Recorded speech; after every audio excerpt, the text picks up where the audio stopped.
Hai, selamat datang di kanal YouTube Bersama Web Teknologi. Jadi pada kesempatan kali ini saya akan mendemonstrasikan tentang aplikasi PPDB 6 Pro ya.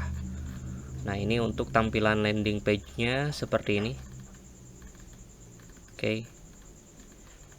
Kemudian menu-menunya di sini ada home, tentang kami, daftar sekarang, login. Nah, ini error karena kita tidak terhubung ke internet ya, teman-teman. Nah, kemudian di sini ada juga di bagian footernya juga ada menu-menu ya. Ada lupa password, login, informasi, daftar. Kemudian di sini ada juga pengumuman hasil. Oke. Di sini ada daftar sekarang. Kalau sudah dibuka di sini bakalan muncul. Kemudian di sini ada halaman login ya. Oke. Nah, pertama-tama saya akan mendemonstrasikan untuk bagian admin terlebih dahulu. Nah, di sini adalah halaman admin dan datanya masih kosong ya, belum ada. Untuk itu, supaya kita bisa melakukan simulasi, kita memerlukan sebuah data palsu ya. Kita buka menu tools, kemudian development, kemudian kita tambahkan misalnya 25 untuk tanggal sekarang. Kemudian misalnya 25 untuk tanggal sebelumnya, seperti ini. Maka di sini akan muncul ya datanya. Atau kita bisa tambahkan lagi development untuk tanggal sebelumnya lagi di hari Kamis, kemudian misalnya di sini 40. Karena itu untuk statistik data harian untuk bagian ini ya. Jadi 4 hari ke belakang gitu. Oke. Nah, di sini sudah ada tampilan dan otomatis melakukan generate ya. Di sini ada totalnya, kemudian yang belum diverifikasi dan seterusnya. Kemudian di bawah juga ada statistik berdasarkan jalur pendaftaran dan berdasarkan pilihan ekstrakurikuler. Oke. Nah, selanjutnya kita ke menu siswa. Di sini ada semua siswa. Untuk menampilkan semua siswa, ini belum diverifikasi, untuk menampilkan status siswa yang belum diverifikasi gitu ya. Oke, dan seterusnya. Nah, di sini ada beberapa opsi ya. Di sini ada filter siswa, cetak siswa. Kemudian di sini juga ada di bagian tabel juga kita bisa menampilkan daftar siswa dan kita bisa menetapkan tindakan-tindakan tertentu kepada siswa. Misalnya kita ingin merubah status pendaftaran dari ditolak, maka kita harus pilih tindakannya rubah status pendaftaran, kemudian pilih statusnya misalnya diterima. Kita klik submit, kemudian klik rubah. Maka secara otomatis nanti siswa akan diterima statusnya di sini. Nah, jadi setiap tindakan itu nantinya cuma bisa milih satu tindakan, cuma data yang bisa dipilih itu banyak. Begitupun dengan di bagian menu yang lain seperti itu. Oke, misalnya di sini belum diverifikasi, kemudian kita pilih tindakannya. Kemudian di sini terverifikasi, kita klik submit. Oke, klik rubah. Oke, kembali lagi ke halaman semua. Di sini misalnya datanya sudah diterima. Nah, oke, saya jelaskan untuk bagian misalnya filter data siswa. Nah, kita tadi yang diterima yaitu Yulia. Misalnya kita tetapkan kelasnya dulu, kemudian misalnya pilih kelas misalnya 7A, kita klik submit. Oke. Maka dia nanti akan ada di kelas 7A ketika misalnya difilter di sini. Oke. Di sini akan ada di kelas 7A ya.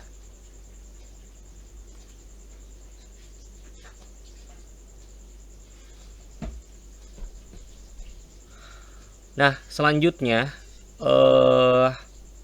kita akan coba melakukan apa namanya cetak ya, cetak data siswa, copy, kemudian di sini masukkan, atau bisa menggunakan scan barcode. Dia akan melakukan input otomatis berdasarkan nomor barcode atau NISN yang ada di barcode. Misalnya kita mau cetak kartu pendaftaran, maka kita bisa klik cetak kartu pendaftaran seperti ini. Oke, maka akan muncul. Atau kita mau misalnya cetak bukti pendaftaran untuk mencetak data keseluruhan, di sini akan muncul. Oke. Atau misalnya di sini kita mau kalau pendaftarannya sudah berakhir dan mau dibuatkan surat keterangan diterima, di sini ada. Oke, di kelas 7A.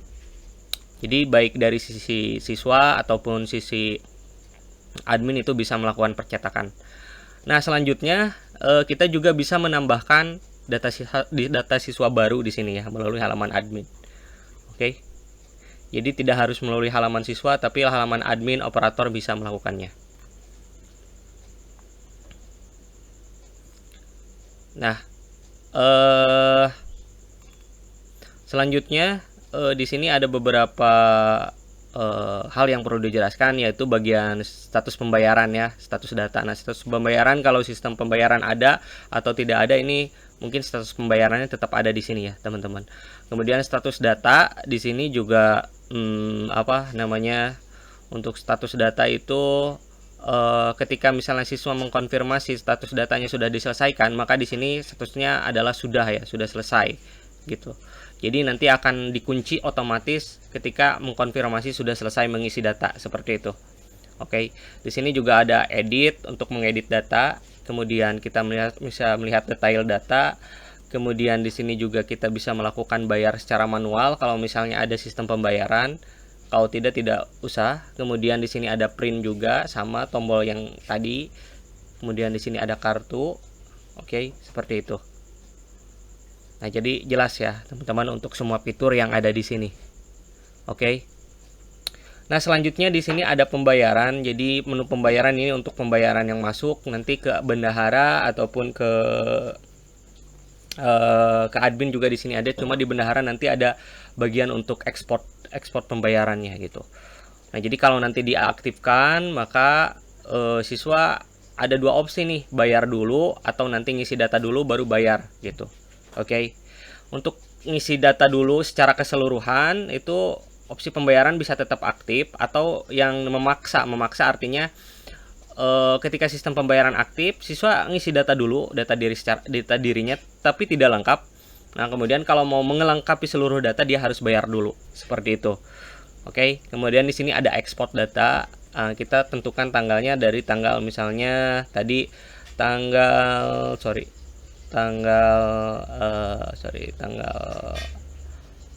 3 sampai tanggal 4 ya. Oke, tanggal 14 April. Oke. Misalnya status pendaftarannya belum diverifikasi, kita ekspor seperti ini. Kemudian kita lihat hasilnya. Nah, di sini akan seperti ini ya. Sangat rapi sekali untuk data yang di manage-nya gitu. Oke. Ini sangat lengkap dari data pribadinya sampai orang tua, sampai data pilihan-pilihan jurusan, jalur pendaftaran kalau ada gitu. Oke. Seperti ini, sangat lengkap. Begitupun dengan yang lainnya. Nah, ini untuk cetak perjurusan. Untuk cetak perjurusan itu cetaknya adalah pencetakan berdasarkan jurusan yang diterima gitu. Kalau masih kosong, belum ada yang diterima di jurusan tertentu, dia masih kosong. Nah, ini kalau ini kita bisa cetak per status pendaftaran ya. Misalnya pilihannya basket, di sini akan ada muncul ya. Oke. Nah, oke, selanjutnya kita ke halaman FAQ ya, frequently asked question. Jadi di sini teman-teman bisa mengedit FAQ. Cuma ini tampilannya seperti ini karena ini tidak terhubung ke internet ya teman-teman. Tapi kalau terhubung ke internet, ini ada text editor gitu ya. Teman-teman bisa tambah dari sini. Oke. Nah, selanjutnya ada komponen. Menu komponen ini kayak semacam untuk pilihan-pilihan di bagian siswa atau di bagian admin ketika di dalam formulirnya ada agama, pekerjaan, penghasilan, pendidikan, penyakit, kelas, jurusan, jenjang. Ini bisa ditambahkan ya. Kemudian ada mata pelajaran, ini untuk ngisi rapotnya ya. Nanti untuk kalau misalnya mau ada sistem penilaian berdasarkan rapot, ada semester di sini. Oke. Kemudian ada dokumen. Dokumen ini untuk nama-nama dokumen, pilihan-pilihan dokumen, misalnya yang diupload itu apa saja di sini. Oke. Teman-teman bisa edit juga di sini. Oke.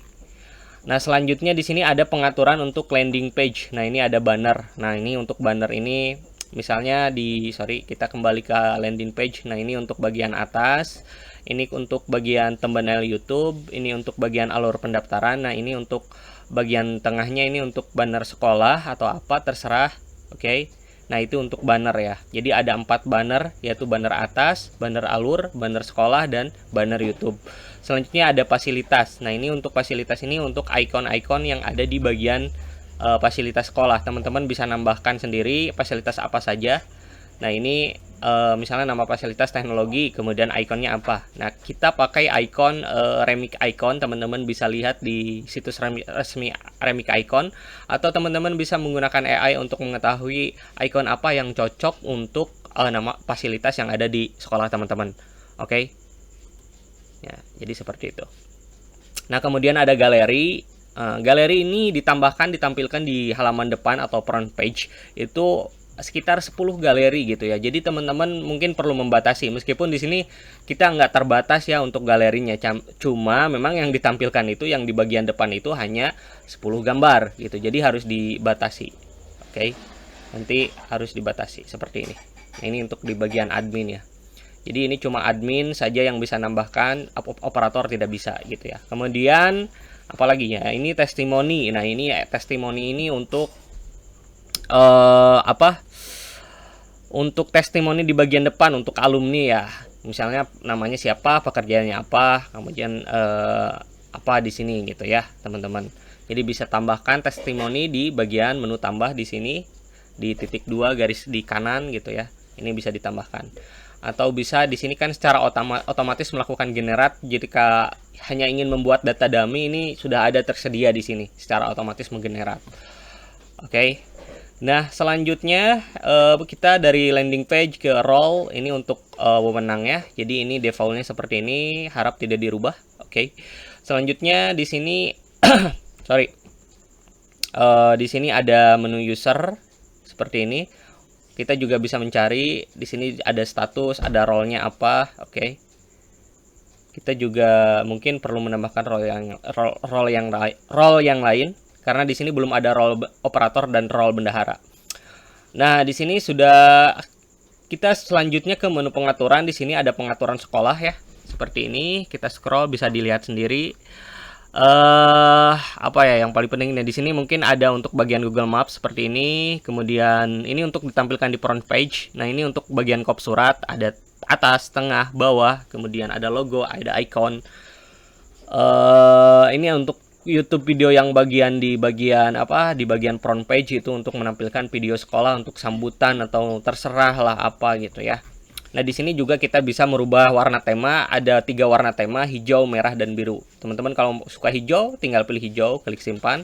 Maka nanti di front page ini akan berubah jadi hijau.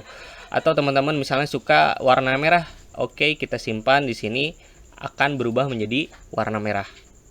Oke. Jadi saat ini hanya ada 3 pilihan warna saja ya, hijau, merah, biru. Tapi mungkin kedepannya bisa bervariasi, karena mungkin video ini teman-teman mungkin pada saat melihat video ini fiturnya terbatas gitu. Misalnya kalau sekarang cuma 3 warna, mungkin ke depan bisa 10 warna. Atau misalnya dulu tidak ada sistem ujian online, mungkin kedepannya bisa ada sistem ujian online. Jadi PPDB 6 Pro ini selalu diupdate sesuai dengan kebutuhan dan tantangan zaman gitu teman-teman. Nah, selanjutnya ada pendaftaran. Di sini ada sistem pendaftaran tanggal buka tutup. Ini otomatis melakukan buka tutup berdasarkan tanggal buka dan tanggal tutup. Misalnya ini tanggal bukanya tanggal 3, kita rubah jadi di sini bulan 4 ya. Oke, bulan 4. Kemudian di sini ininya kita tutupnya tanggal 30 April, kemudian kita klik simpan. Nah, di sini maka ketika kita mengakses halaman daftar sekarang, di sini sudah dibuka ya gitu ya. Atau kalau misalnya mau hitung mundur, nah ini kan pendaftaran akun akan ditutup, jadi dia akan menghitung pendaftaran ditutup gitu ya, 18 hari lagi, karena pendaftarannya sudah dibuka gitu ya. Nah, di sini kita bisa mengakses halaman untuk mendaftar. Nah, kalau misalnya kita mau melakukan hitung mundur, kita tampilkan ya untuk hitung mundur, kan ini sudah dibuka ya.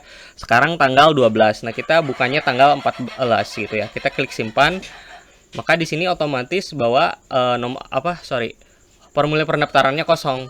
Jadi di sini akan ada hitung mundur. Pendaftaran akan dibuka selama satu hari lagi ya, satu hari 23 jam 46 menit 43 detik gitu. Oke, tapi nanti kita akan gunakan untuk melakukan uji coba pendaftaran. Kita buka lagi saja. Nah, selanjutnya di sini ada pengumuman, teman-teman. Nah, pengumuman ini juga sama konsepnya seperti pengaturan pendaftaran, cuma dia itu nggak pakai hitung mundur. Jadi dia juga tanggal buka pengumuman, tanggal buka tutup itu berdasarkan tanggal. Jadi siswa bisa mengecek dari halaman siswa login atau tanpa login. Kalau misalnya tanggal pengumumannya sudah buka dengan memasukkan nomor pendaftarannya masing-masing. Oke. Itu ya, jelas. Kemudian di sini ada pengaturan, apalagi pengumuman udah. Oke. Pembayaran ya. Ini tampilannya seperti karena tidak terkoneksi ke internet, jadi tidak ada ya. Jadi di sini misalnya jumlah pembayarannya berapa, kemudian rekening pembayarannya siapa, di sini tinggal dimasukkan. Oke, jelas ya. Kalau misalnya aktif, teman-teman itu sistem pembayaran aktif. Jadi tadi kayak memaksa gitu ya. Jadi kalau udah daftar ngisi data diri, dia akan diarahkan ke halaman pembayaran, nggak bisa ngisi yang lain. Sedangkan kalau tidak aktif, siswa bisa mengisi keseluruhan data gitu. Oke, jelas ya. Kemudian di sini ada halaman dokumen. Halaman dokumen itu untuk mengatur penguploadan dokumen. Nah, di sini jumlah ya, dibatasi ya. Berapa jumlah dokumen yang boleh diupload, kemudian berapa ukurannya, Ini ada 2 juta byte atau sekitar 1,9 megabyte. Oke. Dan siapa yang boleh mengakses dokumennya, misalnya siswa yang terverifikasi atau diterima. Jadi diharapkan memang tidak semua siswa bisa mengupload dokumen. Jadi supaya dokumen di server atau file di server itu tidak jadi besar gitu. Jadi bisa mengirit kapasitas si servernya gitu ya. Oke.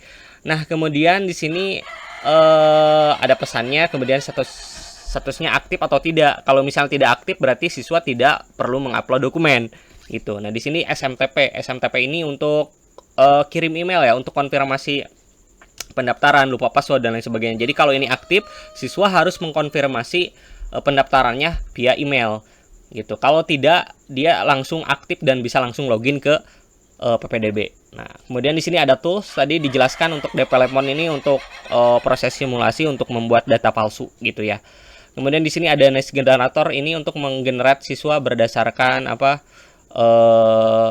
berdasarkan kelas. Jadi dia bisa otomatis menggenerate melakukan generate otomatis gitu ya, membuat NIS. Kalau misalnya memang NIS diperlukan gitu. Oke. Nah, selanjutnya ada bagian untuk reset data. Di sini reset data. Jadi setiap PPDB yang sudah selesai, kalau mungkin datanya tidak akan untuk nantinya akan digunakan untuk PPDB lain, teman-teman tidak usah mereset secara manual, tapi langsung tinggal masukkan password teman-teman, kemudian masukkan captcha, maka seluruh data akan terreset kecuali user administrator. Oke, jadi seperti itu. Nah, selanjutnya kita akan buat untuk mengakses halaman operator. Seperti apa halaman operator, tapi kita buat dulu di sini operatornya kita buat dulu.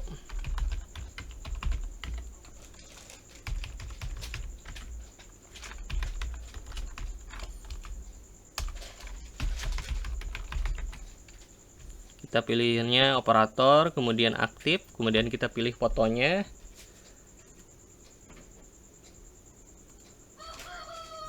Oke, kita klik tambah. Oke, passwordnya tidak cocok katanya. 123456. Oke. Kita berhasil nambahkan. Kita tambahkan juga buat bendahara karena kita akan mau coba untuk bendahara.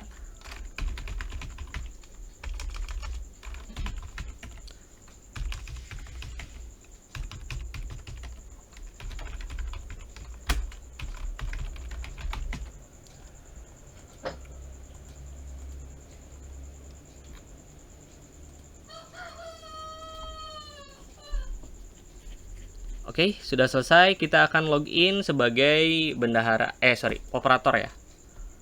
Operator, kemudian masukkan password. Sebenarnya operator untuk bagian-bagian tertentu mirip seperti admin, cuma mungkin hak aksesnya sedikit berbeda ya. Jadi tampilan operator seperti ini, untuk bagian depannya sama gitu ya. Di sini ada semua siswa, belum diverifikasi dan seterusnya. Cuma kalau di bagian semua siswa di sini operator tidak bisa melakukan akses menu bayar bayar manual ya di sini. Jadi nantinya sebenarnya untuk bayar untuk tanggung jawab bendahara kalau ada sistem pembayaran. Oke, tampilannya mirip dan fiturnya juga sama seperti di admin gitu. Kemudian export juga sama, NIS generator juga sama. Kemudian di sini paling profil juga sama seperti admin. Jadi menunya sangat terbatas. Jadi si operator ini bertugas untuk melakukan verifikasi data saja gitu. Kalau sudah ada tinggal diverifikasi gitu dan di print gitu ya. Jadi benar-benar operator ini aksesnya cuma ke data siswa, untuk nambah data juga bisa, kemudian untuk manajemen data siswa lah secara keseluruhan. Cuma untuk pengaturan situs itu haknya admin. Oke. Nah, selanjutnya kita keluar, kita login sebagai bendahara. Dan saya akan jelaskan untuk alur bendahara nanti.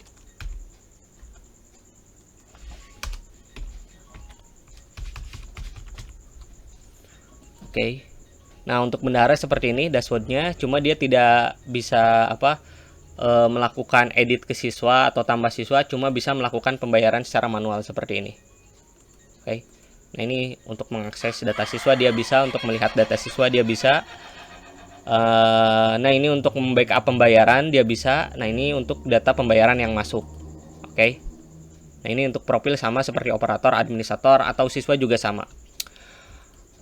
Oke. Selanjutnya kita akan coba melakukan pendaftaran saja teman-teman. Kita akses halaman depannya, kita coba daftar sekarang dan kita coba masukkan sebuah NISN di sini. Kemudian namanya siapa, misalnya Zurmilad.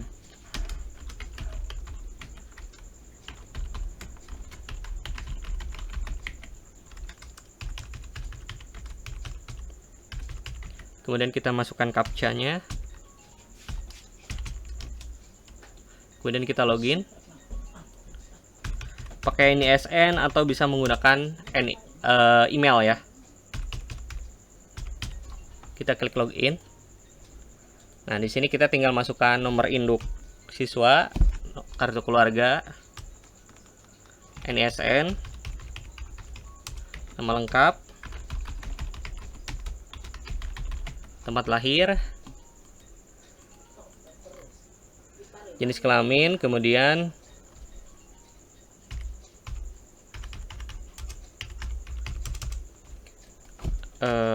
seterusnya ya di sini. Untuk pilihan jurusan sebenarnya bisa diaktifkan di admin, cuma ini kebetulan tidak diaktifkan, tidak saya aktifkan ya. Untuk hobi di sini bisa dicetak kemudian klik simpan. Nah, ini pembayarannya aktif. Jadi dia akan memaksa gitu ya, setelah mengisi data diri dia langsung diarahkan ke halaman pembayaran. Jadi ketika mengakses alamat diri, kesehatan, dan semua menu-menu lainnya ini nggak akan bisa. Kecuali mungkin untuk mengakses menu PAQ dia bisa ya, untuk melihat informasi di sini bisa ya. Oke. Untuk melihat pengumuman juga dia bisa gitu ya. Nggak bisa ya. Di sini untuk pengumuman juga dia nggak bisa akses kalau belum bayar. Jadi ini sifatnya memaksa juga gitu ya teman-teman, kalau sudah mengisi data diri. Untuk cetak data juga nggak akan bisa gitu ya. Oke. Nah, untuk itu misalnya kita gunakan mekanisme lain. Kita coba bayar dulu ya, bayar dulu aja ya. bentar, kita coba bayar dulu misalnya pakai ini ya. Kita kan manual ini pembayarannya. Tapi kedepannya kita mungkin akan buat payment gateway. Nah, sekarang login lagi ke bendahara, dan di bari bendahara kita coba konfirmasi di datanya, data siswa tadi pembayarannya masuk ya. Kita lihat di sini, oke, sudah masuk. Oke, kita klik terverifikasi, kita klik simpan. Oke, maka secara otomatis dia akan bisa mengakses datanya seperti ini, mengedit lagi. Kemudian kita bisa klik berikutnya, bisa ngisi data-data alamat. Oke. Kemudian tinggal dengan siapa. Oke. Dan seterusnya ya, simpan. Oke, berikutnya ini kita data lainnya. Oke. Kemudian berikutnya, oke, di sini identitas sekolahnya dari mana. STB-nya apa, lama belajarnya berapa tahun, kalau ada pindahan, kalau ada alasan bisa diisi. Kemudian data orang tua dan seterusnya ya. Nanti data orang tua, di sini data ibu, data wali. Kemudian di sini siswa bisa melakukan konfirmasi data gitu ya. Jadi kalau misalnya datanya udah selesai diisi nih semua untuk nilai gitu ya, itu bisa langsung konfirmasi gitu ya. Atau sudah misalnya kalian udah terverifikasi dan bisa langsung upload dokumen ya, atau udah upload dokumen itu nanti mungkin bisa melakukan konfirmasi. Tapi kalau misalnya baru tahap seleksi gitu ya, ini nggak usah diisi, karena mungkin nanti kan kita mau ngisi dokumen ya. Nah, jadi kalau udah terverifikasi di sini bisa ngupload dokumen. Jadi nanti mekanismenya adalah oke, siswa udah ngisi data seluruhnya, nanti bisa langsung konfirmasi pendaftarannya, konfirmasi data dirinya. Nah, nanti kan di bagian wali ya, nanti kita konfirmasi data, kemudian klik di sini, maka nanti dia bisa ngeprint, klik konfirmasi. Oke. Nanti bakalan bisa cetak data diri di sini. Oke, seperti itu. Nah, selanjutnya apalagi ya? Di sini misalnya sudah ya. Jadi kalau sudah dikonfirmasi dia gak akan bisa ngisi nilai gitu. Jadi langsung terkunci gitu ya. Nah, kita coba login ke administrator dan kita nanti bisa dicoba sendiri sebenarnya ya. Nanti bisa dicoba sendiri. Nah, jadi seperti itu. Nah, kemudian di sini ada akses untuk ke pengumuman, kita bisa cetak surat. Nah, di sini kan belum diverifikasi ya. Jadi memang pengumuman itu dibuka kalau sudah semua siswa sudah diverifikasi secara keseluruhan gitu, mau jadi cadangan, ditolak dan lain sebagainya. Oke. Nah, misalnya di sini kita atur pengaturan pengumumannya supaya misalnya dibukanya tanggal 15 ya. Oke, kita klik simpan, maka nanti si siswa nggak akan bisa tuh akses pengumumannya gitu. Begitupun di halaman depan di sini pengumumannya nggak akan ada gitu ya. Nah, pengumuman hasil misalnya tuh, pengumuman pendaftaran siswa diterima tidak akan dibuka diterima atau tidak akan dibuka pada tanggal, kemudian berakhir pada tanggal. Nah, silahkan akses halaman FAQ gitu ya, FAQ gitu ya. Nah, jadi seperti itu. Kalau misalnya kita buka lagi di sini misalnya tanggalnya tanggal 1, kemudian kita klik simpan, maka di sini akan terbuka calon peserta didik, cuma masukkan nomor pendaftaran, masukkan captcha, nanti bakalan bisa cetak datanya gitu, teman-teman. Nah, jadi seperti itu untuk demo dari aplikasi PPDB 6 Pro. Jadi kita sudah tadi untuk mendemonstrasikan untuk bagian beberapa role, administrator, operator, bendahara, dan siswa. Terima kasih, sekian saja video demonya. Semoga bisa memberikan penjelasan. Terima kasih.